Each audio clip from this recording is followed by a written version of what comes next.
On today's Locked On Thunder, we're going to dive into your Reddit mailbag and talk about all the things around the Thunder, including SGA and Josh Giddey's tandem.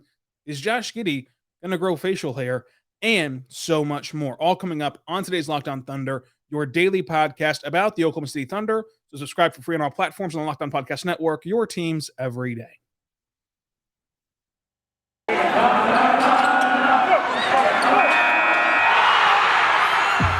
Locked On Thunder, your daily Oklahoma City Thunder podcast. Part of the Locked On Podcast Network, your team every day.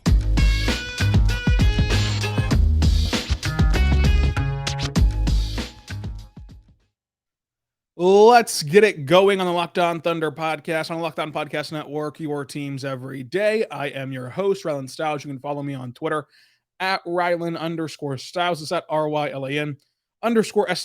Follow the show on Twitter at LO Thunderpod. Email the show, lothunderpod@gmail.com. On today's show, brought to you by TrueBill, we're going to dive into your Reddit questions from Josh Giddey's facial hair, the draft questions, Josh Giddey's fit with SGA, and so much more. Today's show is brought to you by TrueBill. TrueBill is a new app that it saves you money by helping you identify and stop paying for subscriptions that you do not want or need anymore, and can even negotiate better deals for the ones that you want to keep. Let's start, though, with Gabriel Beck, who was sent down to the G League briefly yesterday. He's already been recalled. This was a move because of the practice load. So obviously the Thunder were coming off of a game on Tuesday, so their Tuesday practice was not going to be very intensive. Gabriel Beck, though, did not play in the game and has not played for a long time. So he was sent to the Blue, who had a more intensive practice as they've kind of been off from games for a little bit now. And so that's why he was sent down. He's already called back up. He's active tonight, but it's still unclear if Gabriel Beck will play for the Thunder tonight or in the near future in this rotation. I think that the Gabriel Beck saga is a weird one. I've said it for this entire year. I don't get what they're doing with Gabriel Beck. I don't get why they kind of signed him. I don't get what they're trying to do with him as a signee, because we know he's a good basketball player. Like, that's what we know about him. He's good at every level, in the Euro Leagues, in the Olympic setting, and also in the NBA setting. But he's a throwback style player, and he doesn't really fit what the Thunder are trying to do, and he's 26 years old. So I don't really get the signing. I never have. And this season has cemented that. So we'll see what happens moving forward. I think that the Thunder have to make a decision pretty soon about what they want to do with him and what the Thunder want to do going into the future. I think that he'll in no way be here next year whenever they don't guarantee his contract for the next season. So we'll see what happens with Gabriel Beck. It's a weird saga, and it just continues to get weirder and weirder because he's not even playing in garbage time anymore. I'm not sure what's going to happen with Gabriel Beck. But what I am sure about is that we're going to dive into the Reddit mailbag, which has a lot of great questions from all of you on Reddit. So I appreciate that. We'll start with user Teardrop Helm. Love the pod. Have you ever had Mexican hot chocolate? If not, I highly recommend it. Firstly, no, I have not had Mexican hot chocolate. However, I'll have to try it. It sounds really good. So I'll have to try that this holiday season and let you know. And let you know as the weather gets a lot colder here in Oklahoma. I'll give it a whirl. The basketball question was, how long do we wait to see 32 minutes from Poku in a game? I think a long time. I think that the Thunder are slow playing Pokusevski and trying to coach him harder and trying to kind of instill those great habits within him. And so I think it'll be a long wait until we see Pokusevski play 32 minutes in a game again. But when we do, it will be glorious. The next question from user 2007 was the bestest. Let me know what happened to you in 2007. Why was that the best year? Who do you think the fan base's favorite player will be? Josh Giddey, SGA, or Lou Dort? Now, this is a fun question because kind of the fan base's favorite player doesn't have to be the best player on the floor. So it doesn't automatically have to be SGA. Your favorite player can be anyone for any amount of reasons. And so I think there's a real argument here because there's a huge pocket of the fan base that loves Lou Dort. There's also a huge pocket of the fan base that loves Josh Giddey and that love SGA and that love all three of them. And they all have something about them that make them unique, right? For SGA, it's just the fact that he's an absolute great basketball player. And he has the fashion, and he has all the other stuff that he has off the court. For Lou Dort, he's like this NBA phenomenon. Like even like Zach Lowe has a Oklahoma license plate that says Dort on it for his ESPN shots. Like he's caught on in that way off the floor with how he plays defense and just the aura of Dort. And then Josh Giddey has the TikToks and social media presence, and he's really funny.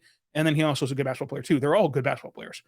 I think that the favorite player will probably be Josh Giddey, just because I think that Josh Giddey will continue to work social media and continue to do things that kind of tie the fan base together with the team. Not to say that the other guys won't, but I'm just saying I think that Josh Giddey will have that connection in that way. Because I mean, going back to the offseason, he was showing off the facilities, showing off like his day in the life of his offseason workouts. I think that he'll continue to do that whenever the season stops, and that we'll see some behind the scenes stuff we've never seen before. So that can like elevate Josh Giddey as a player in the fan favorite pantheon. But it's going to be a tough race. I think it'll be a neck and neck photo finish for who's going to be the favorite player of those three. Those are some great candidates. From user Brown Streak in My Pants, will the Thunder be ready to make their blockbuster trade with all those picks after this season? Also, who would you want the Thunder to trade for? I think that it's getting close where you have to do it either this offseason or next offseason. I think if you let it go past next offseason, you've now become Danny Ainge, you've now become the Boston Celtics, and you've really, really botched this a little bit. So I think it'll be getting close on when they have to make that move and when they have to cash in on these draft picks. The thing that I would worry about, and I typically am very optimistic about the thing I'd worry about would be maybe an overcorrection on the market where you no longer jump over for joy just because you see the number one next to a pick, and you start to do some true analysis and some true, some true thought process of how valuable the pick will be, because it's clear that the Clippers are not going away even with the Kawhi injury. It's clear that the Suns are not going away. Now you can still bet on, of course, Chris Paul, but the Suns' pick this year is going to be very low, obviously, so it doesn't matter what happens in the future. Their pick this year will be very low. And so that could be interesting. I think that the move has to be made either this offseason or next offseason, and we'll see what happens there. So who would I like them to trade for? This is where Sam Presti can correct that market inefficiencies, because even though a lot of teams now have a lot of first-round picks, not a lot of teams have a roster construction that allows them to bring in anybody that they want to.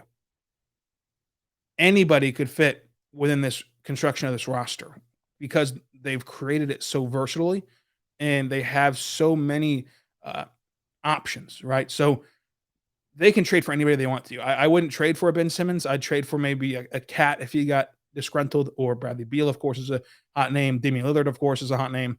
But still, the Thunder have a ton of options. And so I would not be surprised to see them make that move this offseason, but probably leaning towards next offseason when it's all said and done. From at the Hamburglar on user on Reddit, who do you think Dort will actually end up being in the Thunder future in the starting five, in the 8-man rotation, or will he be traded? So I've said it before, if this offense keeps up and he continues to play this way on offense, he has solidified himself as a starter in this league long term. But I do like that you point out the 8-man rotation for whenever this team goes to the playoffs, they're going to be shrinking their rotation. He will for sure be a rotational piece for any team in the league. He can be a rotational piece for all 30 teams, no matter how stacked their lineups are, no matter if they create this super team that would rival the Heatles or would rival the Warriors, would rival the Nets or whatever. Like, there's no roster you can put together where Lou Dort would not be a rotational piece in the playoffs for that team within the construct of the CBA and the constructs of the salary cap. There is not a roster that you can have where you would not have room for Lou Dort in the 8-man rotation. So that's a guarantee. Starting level, though, he's there. I mean, if this offense that he's shown you this year is legit, and he can even just promise you spurts of it, not even that consistently, just spurts of it, well, then all of a sudden he's going to be a starter in this league for a long, long, long time.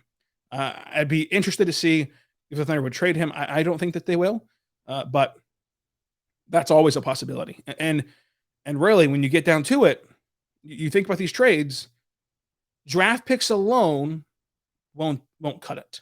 We saw that last draft. You need sweeteners.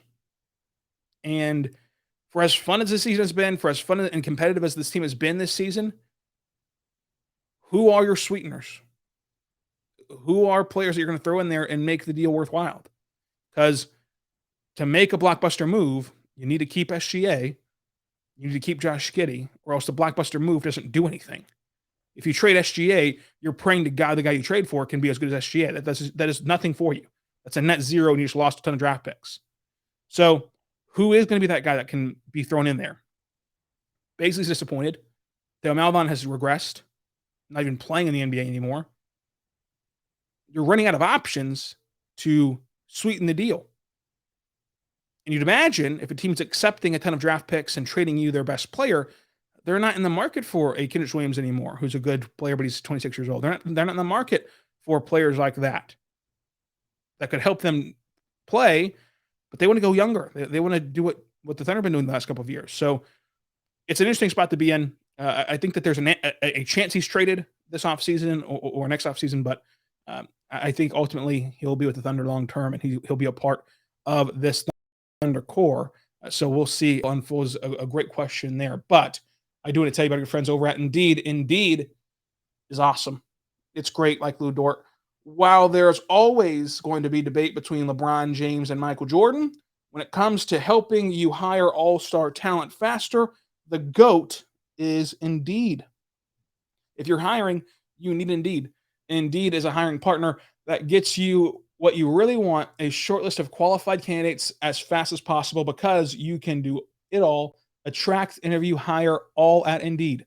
Indeed is unbelievably powerful hiring partner where you can attract, interview, and hire all in one place. Indeed is your go-to hiring partner where you can attract, interview, and hire all in one place. And Indeed can attract, interview, and hire all in one place. So do not struggle on your own trying to find qualified candidates. Indeed can help you hire the right people right now. Indeed partners with you every step of the way in the hiring process, so you can find your talent and you can go through skill tests with them to see if they're an instant match, assignments with them, and virtual interviews with them, all on Indeed. Indeed makes it easier for star applicants to shine with over 135 assessment tests from cooking to coding and everything in between. Pick what skills are important to you for your job with over 135 assessments and get a clear view of what your top talent's abilities can do faster. Assessments make the interview process smoother for everyone. Talent doesn't need to prove themselves again. You can just dive deeper in talking to them about what's important to you. The Indeed assessments can reduce hiring times by 12%, according to Indeed data worldwide. So get started right now with a $75 sponsored job credit to upgrade your job post at Indeed.com/locked. It's a $75 job credit at Indeed.com/locked. Indeed.com/locked. Offer valid through December 31st. Terms and conditions apply. Need to hire? You need Indeed. I want to tell you right now, my good friends over at Built Bar. Built Bar's a fantastic protein bar that tastes just like a candy bar. Go to BuiltBar.com. Use the promo code LOCK15. Get 15% off of your next order. You love Built Bars. Built Bars are immaculate, so try them out today. My personal favorite is the cookies and cream option, and it's the holiday season, so you're going to want some for your holiday parties, your family gatherings, all that fun stuff. So make sure you go check them out at BuiltBar.com. Promo code LOCK15, 15% off of your next order. And we're back on Locked On Thunder Podcast, on Locked On Podcast Network, your teams every day. Let's continue on now with our Reddit mailbag. The next question comes from Shaq Late Milk. Who is your favorite prospect in this draft, as well as for the Thunder? I really love Kennedy Chandler. I think that he's going to be a really good player. He's kind of under the radar right now. I wonder how far up he can leap. For the Thunder, of course, it'd be Banchero from Duke. He'd be kind of my number one type of guy. You can throw Chet in there as well, but I'd really like Paolo instead of Chet. Just if you could pick one right now on my big board, he'd be number one over Chet. I also like Hardy and Dyson Daniels as well from the Ignite. So we'll see what the Thunder do in the draft, but those are kind of my favorite prospects right now. At Adam1, what are going to be the numbers on Dort's next contract? I think it's going to be similar to, if not, well, really, it's going to be more than what Marcus Smart got, kind of that Marcus Smart kind of range. Next question from Archin. What name is better for SGA? SAGA or the Timeline. I think the Timeline is a fantastic name for SGA, and that it should be used all the time because he is the Thunder Timeline. I think it's going to be really cool, especially if he stays here long term, as he signed his max deal. As long as everything goes smoothly, which as the NBA world turns, anything can happen in a blink of an eye. So you don't want to count your chicks before they hatch. But as long as he's going to be here for the entire rebuild, it'll be really, really fun to kind of call him the Timeline and mesh up and look back and see his career path, because his career path could be a fun one. I mean, he comes over here in the Paul George trade, has a 0.2% chance to make the playoffs, makes the playoffs with Chris Paul, learns a lot from Chris Paul, goes down for a couple of years and then rises back up, and hopefully eventually has a team around him that can win a title. So we'll see if the Thunder can pull that off. I do like the Timeline nickname for SGA. Next question from Better Call Paul 18. If reports pan out, do you think it's a good thing that Mark is planning to stagger SGA and Josh Giddey? Yes, I think it's a really good thing. I think that this happens around the NBA. I mean, you always stagger your best players. You always try to have your best players on the floor at certain periods of time. You've seen this for years and years and years now in the NBA. So I think that's a great thing for them to learn how to do that now. And also, they still need to learn how to play together, because you want to close games with them. You want to start games and close games with them, and then in the middle of that, try to stagger them and figure out ways that they can both play off of each other. I think that it's interesting because SGA has made it known he wants to be a point guard. I think that Josh Giddey's best role is a point guard. We've already seen that SGA can excel off ball and excel as the secondary lead ball handler, because still Chris Paul allowed him to run the point guard a lot in that time there with whenever it was him and Chris Paul and Dennis Schroeder. So that balance might need to look more like the Chris Paul year than what it's looking like right now. But we'll see. There's a lot of time to figure this out. And I think that both players, by all accounts, want to make it work. And so that goes a long way in how this gets decided. But staggering them, yes, that is what you have to do in this league. I mean, you have to come up with ways to elongate your team, elongate your depth, especially whenever you want to win every single night. That's what I said at the start of this year. Whenever this idea was first floated out there, I had it, what was it? My keys to the game for the Houston game the first time around, whenever they first played them this year, was staggering those two guys helps you win this game. And now they're finally doing it. So it's going to help them win games in the totality of it. But yes, they do need to develop themselves chemistry with each other, but also develop themselves with each other off the floor to kind of elongate their depth and elongate this team as they start to make their playoff pushes. You saw that with James Harden, Chris Paul, and Houston doing the staggering game and everything like that. It really helped Houston. It'll really help the Thunder. This question from Ankit Pancakes. Outside of Paulo and Chet, who are your ideal draft picks? So again, the kind of same list before. I love Dyson Daniels. I love Jaden Hardy for Ignite. I think that they have a lot of interesting tools about them. I'm interested to see how they progress in these last couple of games here before the showcase for the G League. And then college route, Kennedy Chandler is somebody who I think is incredibly underrated, the point guard for Tennessee. You guys should really go check him out. And then even outside of the first round, I think Akai Abaji has really taken that next step. I think that he's teased putting his name in the draft a few times in his career. And I think that he finally got the feedback he was looking for this offseason in terms of what to work on. And now he looks like a totally different player. I've watched him his entire career at Kansas. Looks like a totally different player, a totally different scorer. And I think that he can provide a ton of value in the early second round. And the Thunder will be picking there in the early second round. So it'll be fun to see kind of how that goes with Abaji. And kind of maybe you can even move up to the late first round, which again, the Thunder have late first round picks as well. So I like Abaji.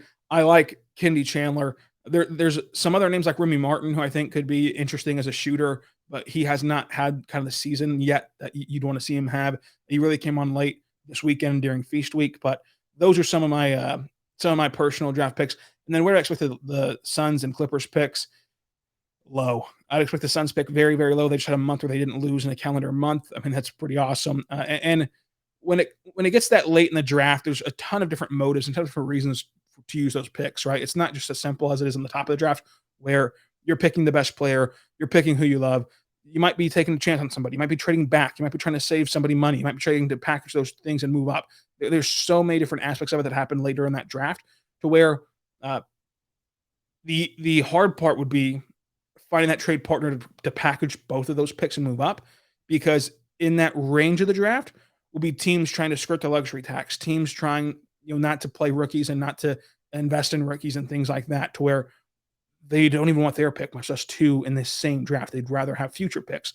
And then with that, on that same token, Thunder can't really afford to take on 4 first-round rookies, probably because of their roster construction and who they'd have to part with on their own right. So you might just be stuck drafting three rookies in the first round and moving on from there, because it'll be interesting to see if they can actually dump these draft picks later on to move up in the draft within the teens, from these later picks, because it just goes back to a lot of those teams won't want the draft picks. They just won't want picks in this year's draft class. They'd want to kick them down the road, and that's why they're trying to trade their pick in that teen area. So we'll see how that all unfolds. But yes, I think there'll be very late picks for each of those 2 picks. Next question from Avalanche Interceptor. What do you think our main trade targets around the league should be? For the Thunder, the main trade target should be anyone who's available, again, because they can all kind of play off of SGA and Josh Giddey. They're so versatile and everything. I don't like the Ben Simmons thing, so he's kind of the one exception to the word all. But I'd really like to see Cat. I'd like to see Cat in Oklahoma City. I think that could be a very good pairing for everyone involved. But past that, it's just kind of a wait and see game of like who's going to come available, who's going to become the next star they want out, and what can the Thunder do to make it happen. We're going to have more of our Reddit mailbag coming up, but first, I'll tell you right now, my good friends over at BetOnline.ag. BetOnline.ag is incredible. It's fast and better than ever. It's the best thing ever. It's BetOnline.ag. So you have BetOnline.ag, and you can go to their website or interface, the new one that they have up there. It's all brand new. They have all the odds. They have all the prop bets. They have all the contests. They have everything you can ask for, from football to basketball. They still have baseball future odds if you're a big baseball fan of who's going to win the World Series next year after this lockout's all settled with. So they have everything. UFC, boxing, NHL, Vegas casino games. They have it all at betonline.ag. It's your number one spot for sport action this season. So go check them out right now. BetOnline is the easiest way to bet on all your sport action. Bet online where the game starts. BetOnline.ag, use our code LOCKEDON and receive a 50% welcome bonus. Our code LOCKEDON receives you that 50% welcome bonus on your first deposit at BetOnline.ag. BetOnline, your online sportbook experts. We are back on Locked On Thunder Podcast, on Locked On Podcast Network, your teams every day. I am your host, Rylan Stiles. You can follow me on Twitter at Rylan_Stiles, and we're going to continue on with our Reddit mailbag. The next question comes from Jeff's Lapchop. Do you think Josh Giddey will attempt to grow facial hair? Interesting question here. I think that Josh Giddey will always keep it clean shaven. I'm going to go on record right now on December 1st, 2021. I'd be stunned if we ever saw Josh Giddey with facial hair. Not to say he can't do it. So I know that Josh Giddey always listens to this podcast. Josh, if you're out there, not to say you can't do it. I'm just saying, I think that you're always going to keep that clean shaven look for yourself for your whole career. We'll see if that's actually true, though, as we move forward in Josh Giddey's career. This next question from @King No 2705. In 5 years, who starts at point guard and runs the team's offense? Should Josh Giddey play more than the offense? Do you think Giddey can get a triple-double whenever Shai is active? And JRE starting at the 4 over Darius Bazley. Okay, let's start with the first one. In 5 years, who starts at point guard and runs the offense?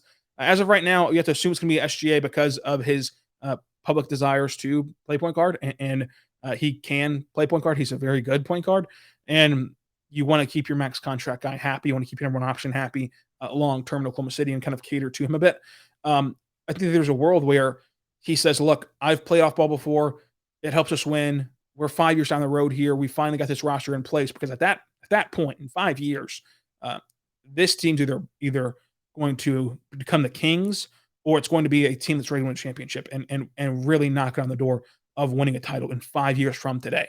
So at that point, SGA might be ready to say, you know what, I'll play the point guard role some minutes each game, but to start our offense and to run our offense routinely, it'll be Josh Giddey to point guard. I'll play off ball with it I have earlier in my career, and it's best for our team moving forward. And also could just be that SGA remains the point guard all the time. They can win that way. They can win with Josh Giddey being that kind of secondary ball handling, those two guys staggering in the lineups, and those two guys playing off each other can still do so very well whenever SGA is the point guard. So right now, I'll say it's SGA.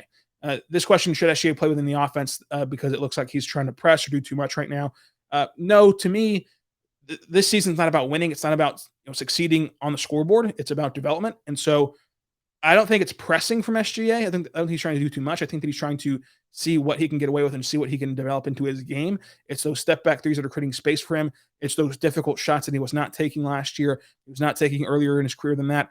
And so he's taking them now to kind of grow his game and see, hey, what kind of scorer can I be? What kind of things can I get away with in this league that I can add to my tool bag whenever we do want to start winning games? So I think that this is actually really good that the Thunder are allowing SGA to take bad shots and to take difficult shots, I should say, and SGA is taking advantage of it, because I think that it's better long-term. While it looks wonky now and you're going to have weeks like you had last week before he got hurt against the Spurs and the Heat and the Nets and see him struggle a bit, you're also going to have games where he looks really good and see if he can add that long-term to his repertoire. Do you think Josh Giddey can get a triple-double whenever SGA is active? Yes, absolutely. I think that Josh Giddey will have 10 points, 10 rebounds most nights, and it won't really have anything to do with SGA. And then you look at the potential assist numbers. If guys hit shots, he'd have triple-doubles. So I think that it just comes down to getting the rest of the roster better. It has nothing to do with kind of playing off of SGA and everything to do with his teammates making shots and not dropping the ball in the post and not missing layups and not missing wide open corner threes. Like, it has everything to do with that and not necessarily SGA as to Josh Giddey's triple-double effects.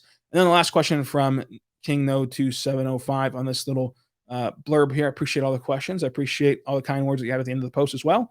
JRE starting at the 4 over Baisley. Should he start there at the 4 because of how much broccoli he's eaten, as Mark would say? No, I think that the Thunder view JRE as a center and as a small ball 5. And again, with this season being about development and being not about winning basketball games, you want to put JRE in those scenarios at the small ball 5 immediately and see how he can handle them, see how he can adjust, see how he can grow, and see how viable this option is long term. And you get that baseline data point for JRE playing the small ball 5 long term right now. I think that Baisley's struggles are kind of separate from JRE in the starting lineup. We're seeing that JRE's in the starting lineup more and more and more. At that small ball 5, I think that the Thunder should start JRE every single game at that 5 position and just go with it from now on. Even whenever Derek Favors is back from his illness, I just kind of go with JRE in the starting 5 for the rest of the season. From user DJ_Bob, is Giddey already a top 10 passer? Not a playmaker, or a top 10 passer in this league. Very good clarification there from DJ Bob. Yes, I think that as a passer, just purely passing a basketball, he does things in the NBA game, in an NBA game setting, against NBA defenses, passing the basketball, that there are not 10 other people that can do.